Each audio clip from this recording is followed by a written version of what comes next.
Hello and welcome to the Indian Express news analysis. तो दोस्तों आज की डेट है 24 जनवरी ऑफ 2019 और यहां हम डिस्कस करते हैं वो सारे इंपॉर्टेंट आर्टिकल्स जो आपके एग्जाम पर्सपेक्टिव से काफी ज्यादा इंपॉर्टेंट होते हैं। तो सबसे पहले देखते हैं कि वो कौन से आर्टिकल्स है जो आज हम यहाँ डिस्कस करने हैं। तो यहाँ पे एडिटोरियल पेज पे लेफ्ट साइड पे जो पहला आर्टिकल है ये काफी ज्यादा पॉलिटिकल इन नेचर है। यहाँ पे डिस्कस किया जा रहा है कि जो राहुल गांधी और जो प्रियंका गांधी जी है तो उनकी क्या स्ट्रैटेजी रहने वाली है यहाँ पे आने वाले लोकसभा इलेक्शन में। तो ये बिल्कुल भी इंपॉर्टेंट नहीं है आपके एग्जाम के लिए, तो ये वाला आर्टिकल डिस्कस नहीं करेंगे। उसके बाद चलते हैं दोस्तों नीचे वाला आर्टिकल, ये बेसिकली करतारपुर कॉरिडोर के बारे में आया है। तो ये जो पूरा कॉरिडोर है दोस्तों ये एक वीजा फ्री कॉरिडोर है बिटवीन इंडिया एंड पाकिस्तान। इससे दोस्तों होगा ये कि यहाँ पे जो हमारे दो नेशन के बीच में जो डायलॉग था वो काफी ज्यादा रिड्यूस हो गया था। इवन जो पठानकोट का जो अटैक होता उसके बाद तो ऑलमोस्ट हम लोगों ने बात करना बंद कर दिया था। अब कैसे नई शुरुआत कर सकता है, एक नया चैप्टर शुरू कर सकता है फ्रेंडशिप का, उसके बारे में हम डिस्कस करने वाले हैं। ये जो सेंटर में आर्टिकल आया ये बेसिकली ईवीएम मशीन्स के बारे में आया है। यूजुअली जब भी कोई इलेक्शंस होते हैं, अगर मान लीजिए कोई भी पॉलिटिकल पार्टी हार जाती है तो सबसे पहला इंजाम जो है वो एक्चुअली इन ईवीएम मशीन्स पे लगा दिया जाता है। तो इसी के संदर्भ में यहाँ पे जो इलेक्शन कमीशन है तो उन्होंने यहाँ पे वीवीपैट की सुविधा प्रोवाइड की। लेकिन अगर आप यहाँ पे हर वोट को अगर वीवीपैट में ही टेस्ट करना शुरू कर देंगे तो जो यहाँ पे ईवीएम का सिस्टम है और बैलेट सिस्टम में कोई डिफरेंस तो रहेगा नहीं। इसी वजह से यहाँ पे बोला जा रहा है कि कौन से वो सोल्यूशन है स्टैटिस्टिकली हम पता लगा सकते हैं जिससे मिनिमम यहाँ पे जो है यहाँ पे अगर वोटिंग अगर का डिसीजन पता लगाना है तो कैसे उसे मैनेज कर सकते हैं, उन सब चीज के बारे में समझेंगे इस पर्टिकुलर आर्टिकल में। उसके बाद जो नेक्स्ट आर्टिकल है दोस्तों ये है इंपॉर्टेंस ऑफ आंगनवाड़ीज, क्योंकि आप जानते हैं यहाँ पे हमने कल भी डिस्कस किया था इंपॉर्टेंस ऑफ प्री स्कूलिंग, जिसके अंतर्गत यहाँ पे जो हमारे कंट्री में जितने भी स्टेट्स है तो वहां पे जितने भी 6 एज से जितने भी छोटे बच्चे हैं तो वो बहुत सारे लोग आंगनवाड़ीज में जाते हैं ताकि उनको एक मिनिमम यहाँ पे जो नॉलेज है वो अक्वायर कर सके। उसके बाद वो फॉर्मल एजुकेशन में आ सकते हैं, फर्स्ट स्टैंडर्ड में सेकंड स्टैंडर्ड में एडमिशन ले सकते हैं। तो ये जो आंगनवाड़ीज है उनका रोल काफी इंपॉर्टेंट होता है। लेकिन यहाँ पे जो टीचर्स काम करते हैं उनके बहुत सारे अलग अलग एडमिनिस्ट्रेटिव रोल्स भी होते हैं, लेकिन उनकी जो सैलरी होती है, रिन्यूमरेशन जो है वो इतनी अच्छी नहीं है। तो यहाँ पे बोला जा रहा है कि उनका जो कंट्रीब्यूशन है टुवर्ड्स आवर नेशन तो उसको आप डी वैल्यू कर रहे हैं। तो उसके बारे में पूरा आर्टिकल यहाँ पे डिस्कस करेंगे। यहाँ पे नेक्स्ट पेज पे जो आर्टिकल आया ये सिटीजनशिप अमेंडमेंट बिल के बारे में आया है। ये वाला आर्टिकल हमने बहुत बार डिस्कस किया है लेकिन इसमें बहुत सारे नए पॉइंट्स है विद रिलेशन टू असम, तो उसे यहाँ पे हम डिस्कस करेंगे। काफी इंपॉर्टेंट रहेगा ये वाला आर्टिकल। उसके बाद अगर राइट साइड पे ये जो आर्टिकल देखेंगे ये बेसिकली जो है इकोनॉमिकली वीकर सेक्शंस के लिए यहाँ पे हम जो कॉन्स्टिट्यूशन अमेंडमेंट लेकर आए हैं तो उसके बारे में कोई नया पर्सपेक्टिव लेकर आए हैं, तो उसके बारे में भी हम यहाँ पे डिस्कस करेंगे। नीचे वाला जो आर्टिकल है दोस्तों यहाँ पे ये बोला जा रहा है कि हमारी जीडीपी अगर ग्रो हो भी रही है तो ये एक्चुअली ये नहीं बताती है कि हमारे कंट्री में जो वुमेन इक्वालिटी है, जो जेंडर इक्वालिटी है, क्या वो रिड्यूस हो रही है या नहीं हो रही है। तो यहाँ पे इस आर्टिकल में कोशिश ये की जा रही है, यहाँ पे इवन नीति आयोग की जो रिसेंट रिपोर्ट्स है उसमें बार बार ये बताया जा रहा है कि क्राइम अगेंस्ट वुमेन जो है वो काफी ज्यादा बढ़ गया हमारी कंट्री में। तो कोशिश हमें यही करनी है हमेशा कि जो वुमेन एम्पावरमेंट है उसे तो बूस्ट देना ही है। लेकिन यहाँ पे अगर बात करें रूरल इंडिया की तो यूजुअली जो वुमेन होती है वो एक्चुअली पूरा फैमिली को मैनेज करती हैं, यहाँ पे जो इनकम जनरेशन के लिए भी काम करती है। तो उनको कैसे यहाँ पे फाइनेंशियली इंक्लूड किया जा सकता है, उनको यहाँ पे एम्पावर कैसे कर सकते हैं, उनके बारे में यहाँ पे आर्टिकल में डिस्कस किया जा रहा है।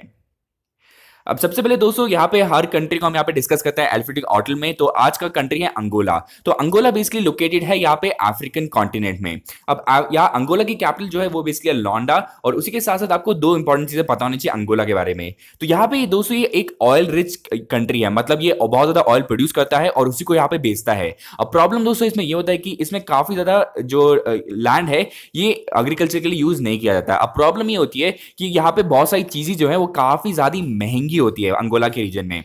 और दूसरी बात दोस्तों अगर यहाँ पे फिजिकल लोकेशन देखेंगे यहाँ पे आपको डेजर्ट भी मिलेंगे, यहाँ पे आपको जो माउंटेन है वो भी नजर आएंगे। तो कहीं ना कहीं जो पूरा एरिया है ये एक्सपोर्टिंग के लिए काफी अच्छा हुआ है।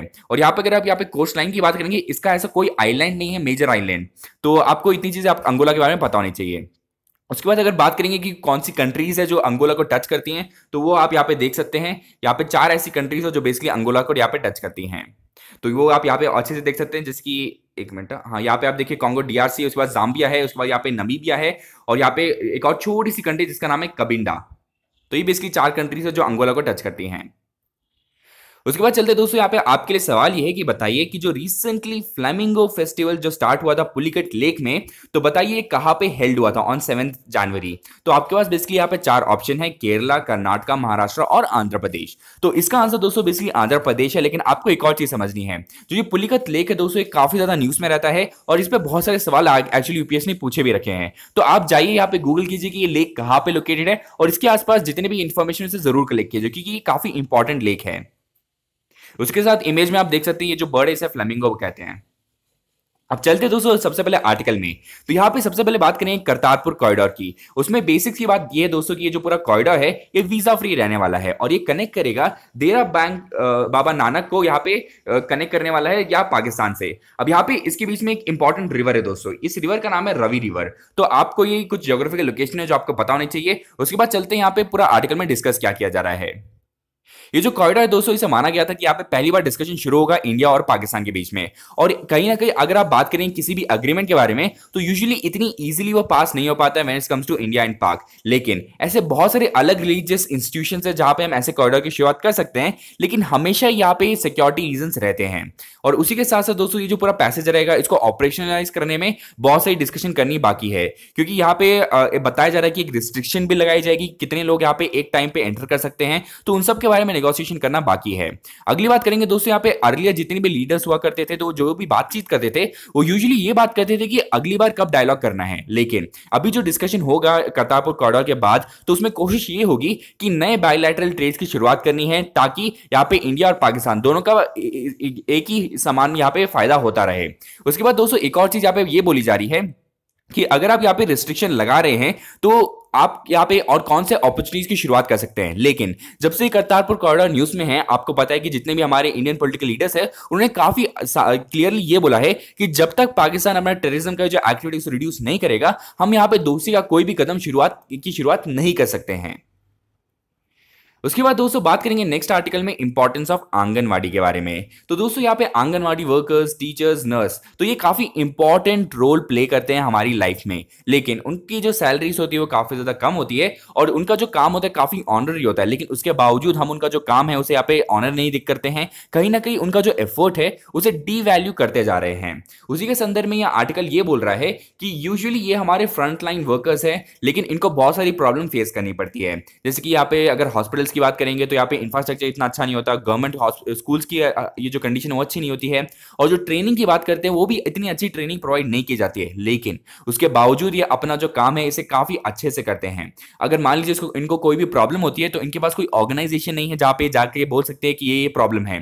तो इन सब चीजों को यहाँ पे गवर्नमेंट को सोचना पड़ेगा। लेकिन हमारी कंट्री में दोस्तों ऑलमोस्ट 14 लाख आंगनवाड़ीज है जिसमें इतने सारे वर्कर्स काम करते हैं, लेकिन उनके बहुत सारे डाइवर्स रोल्स है। जैसे कि ये ना सिर्फ ये प्री स्कूलर्स को यहाँ पे पढ़ाते हैं, इवन यहाँ पे जो है कि घर घर जाके जो चिल्ड्रन है तो उनके न्यूट्रिशन के लिए काम करते हैं, उनको जो हेल्थ काउंसलिंग देनी होती है। तो ये सारी रिस्पॉन्सिबिलिटीज एड ऑन आती हैं इनके वर्क प्रोफाइल में। अगली बात करेंगे दोस्तों, बहुत सारे प्लेसेस में यहाँ पे स्टैटिस्टिक्स देखा जा रहा है कि जितने भी आंगनवाड़ी वर्कर्स हैं उनको पर month somewhere around 5,000 to 10,000 rupees ही मिलते हैं। तो कहीं ना कहीं जितना वो काम कर रही है और जितना उनको रिम्यूनरेशन मिल रहा है वो कहीं ना कहीं यहाँ पे इफेक्ट करता है उनकी परफॉर्मेंस को और इंसेंटिवाइज नहीं कर पाता है। और इवन अगर बात करेंगे गवर्नमेंट स्कूल्स की, वहां पर भी सेम प्रॉब्लम है, क्योंकि जो गवर्नमेंट है वो एजुकेशन सेक्टर में इतना यहाँ पे इन्वेस्ट नहीं कर पाता है, और क्योंकि नहीं करता है तो यहाँ पे जितने भी यूनिवर्सिटीज और स्कूल्स है वो इतने टीचर्स को भी हायर नहीं कर पाते हैं। और टीचर का यहाँ पे काफी ज्यादा एडमिनिस्ट्रेटिव रोल भी रहता है इवन टीचिंग के साथ भी। तो प्रॉब्लम ये होता है कि लोअर सैलरी में आप इतना ज्यादा काम कैसे कर पाएंगे, आप इंसेंटिवाइज नहीं कर पा रहे टीचर्स को वो और अच्छा काम करने के लिए। अब बात करेंगे दोस्तों, क्योंकि यहाँ पे जो आंगनवाड़ीज के यहाँ पे जो वर्कर्स हैं उनके पास इतने सारे एडमिनिस्ट्रेटिव काम है, कहीं ना कहीं इस आर्टिकल में बोला जा रहा है this is leading to deprofessionalization, मतलब जो असली काम आपको करना है उससे आप दूर भटकते जा रहे हैं। अब इससे प्रॉब्लम ये होगा दोस्तों कि कहीं ना कहीं ये डी वैल्यू करेगा कोर रिस्पॉन्सिबिलिटी की, क्योंकि उनका काम है यहाँ पे जो प्री स्कूल में इतने बच्चे आ रहे हैं उनको कैसे यहाँ पे एम्पावर करना है कि जो नेक्स्ट स्टेज यानी कि फर्स्ट स्टैंडर्ड में जब जाएंगे तो काफी ज्यादा यहाँ पे उनके पास नॉलेज होगा। तो ये पूरा काम जो करते हैं तो कहीं ना कहीं वो जो कोर रिस्पॉन्सिबिलिटी उसे भटकते जा रहे हैं। अगला आर्टिकल दोस्तों हम डिस्कस करेंगे सिटीजनशिप अमेंडमेंट बिल के बारे में। ये जो बिल है दोस्तों काफी ज्यादा कंट्रोवर्शियल था, इसके बारे में हमने बहुत सारी चीजें डिस्कस भी की है। लेकिन इस आर्टिकल में सबसे पहले बात करेंगे कि यहाँ पे 1990s के टाइम में यहाँ पे डिमांड थी कि यहाँ पे शेड्यूल ट्राइब का स्टेटस देना था 6 कम्युनिटी को। ये बेसिकली ट्राइबल कम्युनिटी है जो असम में ही मिलती है। इन कम्युनिटी का नाम है दोस्तों ताई, अहोम्स है, मोरान्स है, मटक्स है, कोच राजभोगीस और टी ट्राइब्स है। तो इनकी डिमांड थी कि यहाँ पे इन्हें शेड्यूल ट्राइब का स्टेटस देना था, लेकिन उसके बारे में इतनी बातचीत नहीं हुई, पार्लियामेंट ने साफ साफ मना कर दिया। लेकिन रिसेंटली भी जो डिमांड है वापस आ गई है, उनके पास काफी ज्यादा स्ट्रॉन्ग रीजंस भी है। अब रिसेंटली हम जानते हैं कि एनआरसी का भी इशू है, और यहाँ पे आप देखते हैं कि जो अभी के चीफ मिनिस्टर हैं इन्होंने साफ साफ बोला है कि जो असम अकॉर्ड में क्लॉज 6 है, जो यूजुअली जो असामीज के इंडिजिनस यानी कि नेटिव पीपल है उनकी आइडेंटिटी को प्रोटेक्ट करने की बात करता है, तो उसे भी यहाँ पे एम्पावर करने की बात की जा रही है। लेकिन यहाँ पे इस पूरे आर्टिकल में बताया जा रहा है कि जितना भी हल्ला हो रहा है कि सिटीजनशिप अमेंडमेंट बिल के बारे में, तो उससे थोड़ा क्लैरिटी देने की बात की जा रही है। पहले क्लैरिटी यहाँ पे ये दिया जा रहा है कि ये जो पूरा सिटीजनशिप अमेंडमेंट बिल है ये सिर्फ एक रीजन के लिए नहीं है, कि ये असम के लिए, नॉर्थ ईस्ट के लिए नहीं है, ये पूरी कंट्री के लिए है। ये हमें समझने की जरूरत है। और यहाँ पे ये आर्गुमेंट दिया जा रहा है कि इंडिया हिस्टोरिकली भी सारे जो जितने भी प्रोसिक्यूटेड यहाँ पे कम्युनिटीज होती है, जो माइनॉरिटी होती है बाकी कंट्रीज में, जिनके साथ अच्छा व्यवहार नहीं होता, अगर वो यहाँ पे इंडिया में आना चाहते हैं तो यूजुअली इंडिया क्या है अपने हाथ खोल के उन्हें मंगा लेता है, कि मतलब उन्हें वेलकम करता है। यूजुअली हिस्टोरिकल भी हमने ये देखा है, तो वही चीज को यहाँ पे लेगेसी को फॉलो किया जा रहा है, ऐसा इस आर्ग्यूमेंट दिया जा रहा है इस आर्टिकल में। अगला दोस्तों यहाँ पे बात करेंगे कि ये जो पूरा अमेंडमेंट बिल आया है, यहाँ पे कहीं भी ऐसा नहीं बोला कि यहाँ पे ओपन इन्विटेशन है कि आप आइए इंडिया में। यहाँ पे अगर आप देखेंगे ये जो कट ऑफ डेट है वो दिसंबर 21 एक्चुअली 31 2014 की है। उसके बाद भी दोस्तों आपको कम से कम 7 साल यहाँ पे रहने हैं, मतलब you have to wait till 2021। यहाँ पे 12 नहीं है दोस्तों, 2021 है। तो आपको तब तक वेट करना है जब तक आपको नागरिकता नहीं मिलती हमारी कंट्री की। तो इतना आसान भी नहीं है।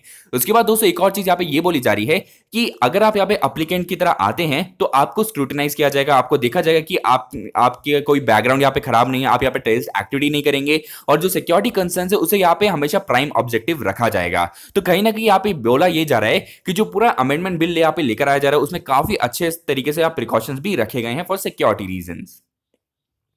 अब क्योंकि दोस्तों हम यहाँ पे अजाम को डिस्कस कर रहे थे, तो उसी के मैप से रिलेटेड बहुत सारे इंपॉर्टेंट जो वाइल्ड लाइफ सेंचुरीज और नेशनल पार्क है उसे हम इस वीडियो में डिस्कस करेंगे।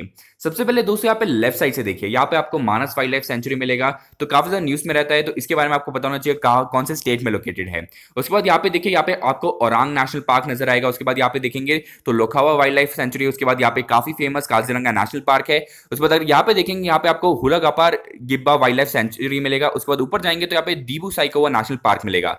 उसी के साथ साथ दोस्तों यहाँ पे जो इंपॉर्टेंट रिवर है ये आपको पता होना चाहिए कि यहाँ से हम ब्रह्मपुत्र फ्लो करती है, उसके बाद यहाँ जाती है यहाँ पे बांग्लादेश रीजन में। तो इसी वजह से ये जो पूरी रिवर है और यहाँ पे जो पूरा इकोसिस्टम है वो काफी ज्यादा इंपॉर्टेंट रहता है। अगली बात करेंगे दोस्तों हैकेबिलिटी ऑफ ईवीएम मशीन्स के बारे में। जो इलेक्ट्रॉनिक वोटिंग मशीन है दोस्तों, इसके बारे में बहुत सारे क्वेश्चंस उठाए जाते हैं पॉलिटिकल पार्टीज के द्वारा। अब प्रॉब्लम ये है कि हम ऑब्वियस बात है बैलेट सिस्टम में वापस जा नहीं सकते जब यहाँ पे आप पेपर में यहाँ पे वोट करके वापस दे रहे हैं। प्रॉब्लम यही होती है कि आप अगर यहाँ पे वोटिंग को काउंट करेंगे तो ऑलमोस्ट 40 आवर्स लगने वाले हैं, लेकिन ईवीएम का इस्तेमाल करते हो तो 4 घंटे में आपको रिजल्ट मिल सकता है।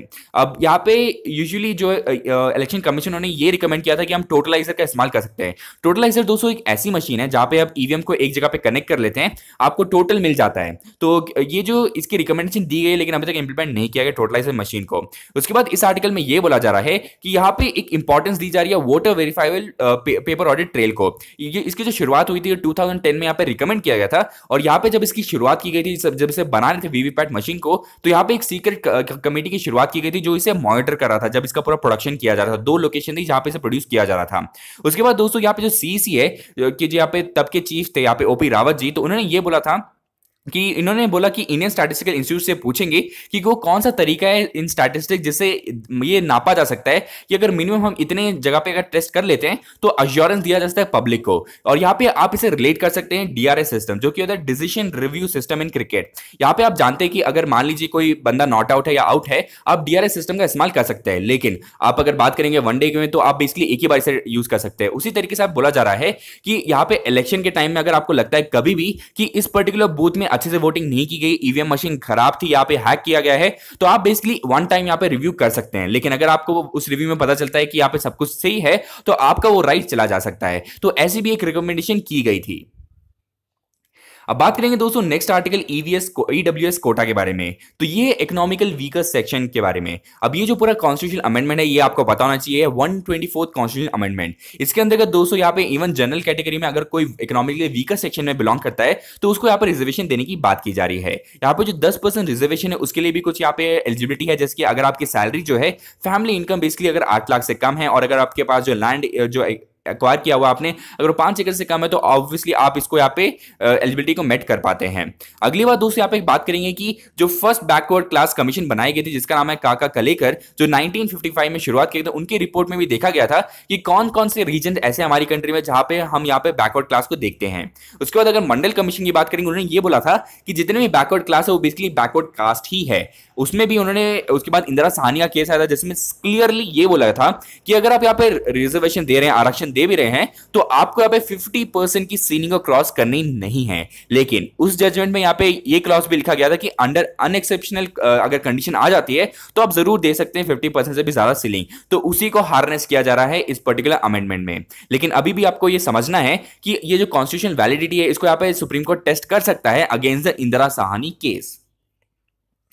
अगला आपके लिए क्वेश्चन ये है कि बताइए कि जो हमारे यूनियन मिनिस्टर नितिन गडकरी जी हैं, इन्होंने रिसेंटली इनॉग्रेट किया है first interstate bridge named Keediyan Gandiyal bridge which is worth 150 crore. तो बताइए ये कौन से दो स्टेट को यहाँ पे कनेक्ट करने वाले हैं? एक तो जम्मू कश्मीर है और दूसरा स्टेट कौन सा है? यहाँ पे आपके पास 4 ऑप्शन है, हिमाचल प्रदेश है, हरियाणा है, पंजाब है और उत्तराखंड है। तो इसका आंसर दोस्तों पंजाब है। ये बेसिकली जो पूरा ब्रिज है ये कनेक्ट करेगा जम्मू कश्मीर को पंजाब के साथ। अब फर्स्ट पेज पे दोस्तों यहाँ पे इंडियन एयरफोर्स से रिलेटेड यहाँ पे एक आर्टिकल आया है जहां ये बोला जा रहा है कि नेक्स्ट कमिंग 2 इयर्स में प्रॉब्लम ये होगी कि हमारे पास जितने फाइटर स्क्वाड्रंस है वो रिड्यूस हो जाएंगे। हमें यहाँ पे 16 स्क्वाड्रंस की कमी नजर आएगी, क्योंकि यहाँ पे अगर सैंक्शन स्क्वाड्रंस की बात करेंगे तो 42 स्क्वाड्रंस की जरूरत है इंडियन एयरफोर्स को, ताकि हमारे जितने भी फ्रंट्स हम यहाँ पे लड़ रहे हैं तो वहां पे हमारे पास जो है मिनिमम अमाउंट ऑफ जो एयरक्राफ्ट स्क्वाड्रंस है वो हमारे पास हो। लेकिन अगर आप पाकिस्तान की बात करेंगे उनके पास 25 फाइटर स्क्वाड्रंस होंगे और चाइना के पास तो बहुत सारे हैं एक्चुअली। तो कहीं ना कहीं हमें यहाँ पे अपना जो एयर सिक्योरिटी है तो उसे बढ़ाने के लिए यहाँ पे हमारे स्क्वाड्रंस को बढ़ाने की जरूरत है। अब इसे करने के 3 या 4 तरीके हैं। एक है यहाँ पे जो एयरक्राफ्ट है बहुत तेजी से एक्वायर करें, जैसे रफेल एक्वायर कर रहे हैं, शायद आगे जाके यूरोफाइटर भी एक्वायर करने का प्लान बना सकते हैं लेकिन अभी बनाया नहीं है। उसके बाद कर सकते हैं हम इंडिजिनस यहाँ पे जो प्रोडक्शन करें, तेजस की जो हमने प्रोडक्शन की है उसमें जो चेंजेस करने हैं, तो अगर वो जल्दी से हो जाते हैं तो कहीं ना कहीं जो स्क्वाड्रंस की शॉर्टेज हम देख रहे हैं उसे हम कहीं ना कहीं गैप जो है रिड्यूस कर सकते हैं।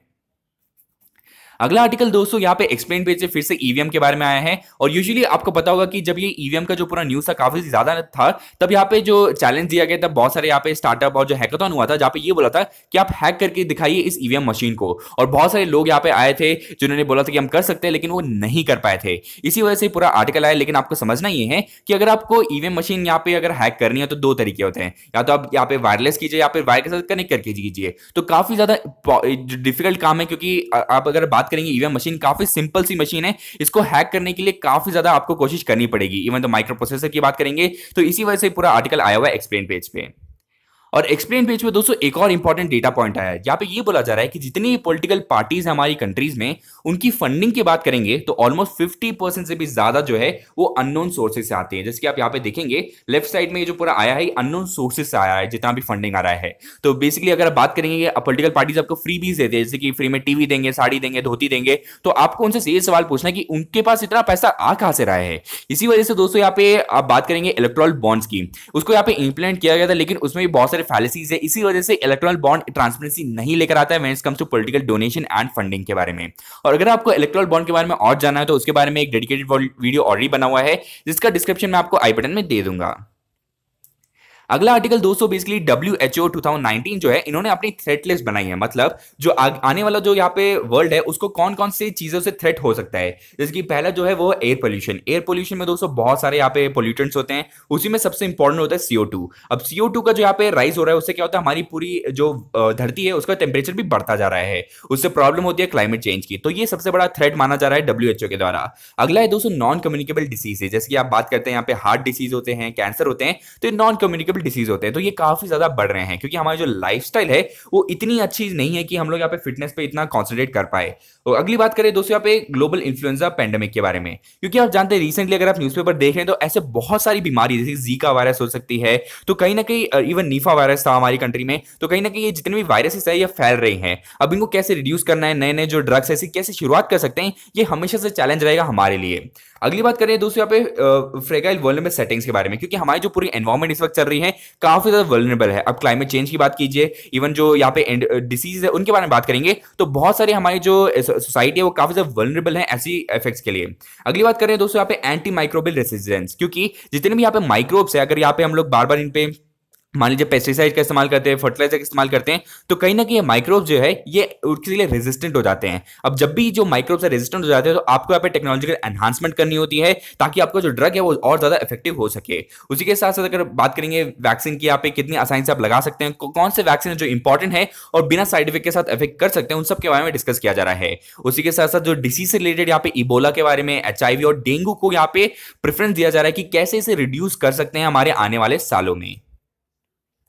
अगला आपके लिए सवाल ये है दोस्तों कि दिल्ली हाई कोर्ट ने रिसेंटली अलाउ किया रिलीज ऑफ अ मूवी जिसका नाम है 72 hours martyr who never died. तो ये जो पूरी मूवी है ये एक्चुअली बेस्ड 1962 जो सीनो इंडिया वॉर है, जो इंडिया चाइना वॉर थी, तो उसके बीच में एक राइफलमैन है जिनके ऊपर ये पूरी स्टोरी लिखी गई है। बताइए उनका नाम क्या है। यहाँ पे आपके पास 4 ऑप्शन है और इसका सही आंसर है दोस्तों जसवंत सिंह रावत। अगला आर्टिकल दोस्तों यहाँ पे इकोनॉमी पेज पे यहाँ पे बताया, ये इकोनॉमी वर्ल्ड पेज पे बताया गया था कि प्रवासी भारतीय सम्मान अवार्ड के बारे में। तो ये जो प्रवासी भारतीय सम्मान अवार्ड है दोस्तों ये बेसिकली अभी एक पर्टिकुलर लोकेशन में दी जा रही है। आप कमेंट बॉक्स में बताइए कि ये जो पूरा यहाँ पे जो ऑनर सेरेमनी चल रहा है कहाँ पे हो रहा है। उसी के साथ साथ जो इस पूरे इवेंट की खासियत ये है कि हमारे जो इंडियन ओरिजिन के जितने भी लोग बाकी कंट्रीज में रहते हैं तो उनको हम यहाँ पे इंडिया में वापस बुलाते हैं, बोलते हैं कि आप यहाँ पे कैसे इन्वेस्ट कर सकते हैं ताकि इंडिया की जो यहाँ पे पावर है उसको और यहाँ पे हम लोग बढ़ा सकते हैं। क्योंकि कोशिश हमारी दोस्तों ये है कि जितने भी इन्फ्लुएंशियल लोग हैं बाकी कंट्री में, जैसे यहाँ पे मॉरिशस की बात कीजिए, यहाँ पे अलग अलग कंट्रीज में लोग रहते हैं, तो उनकी यहाँ पे कैसी सहायता ले सकते हैं उन सबके वो यहाँ पे बूस्ट देने के लिए हम यहाँ पे पूरा समिट करते हैं जिसे कहते हैं प्रवासी भारतीय। अगला दोस्तों वर्ल्ड न्यूज में आपको मैंने कल भी बताया था कि जो हमारे 6 इंडियन सेलर्स हैं जो मिस हो गए थे इस पर्टिकुलर शिप में, जो यहाँ पे जिन्होंने आग लग गई थी, ये जो पूरा रीजन है ये काफी इंपॉर्टेंट रीजन है जिसे कहते हैं कर्च स्टेट। कर्च स्टेट दोस्तों पिछले साल भी काफी ज्यादा न्यूज में था, वो इसलिए था क्योंकि यहाँ पे जो यूक्रेन के जितने भी सेलर्स इन्हें कैप्चर कर दिया गया था रशिया के द्वारा। तो इसी वजह से अगर कर्च स्टेट की बात करेंगे आपको यहाँ पे यूक्रेन और यहाँ पे रशिया के बीच में मिलेगा, काफी इंपॉर्टेंट है। आपके एग्जाम में पूछा जा सकता है कि बताइए जो कर्च स्टेट रिसेंटली न्यूज में है वो किस 2 कंट्रीज के बीच में है। तो आपको पता है कि अभी भी न्यूज में है और इवन पिछले साल भी काफी ज्यादा न्यूज में था।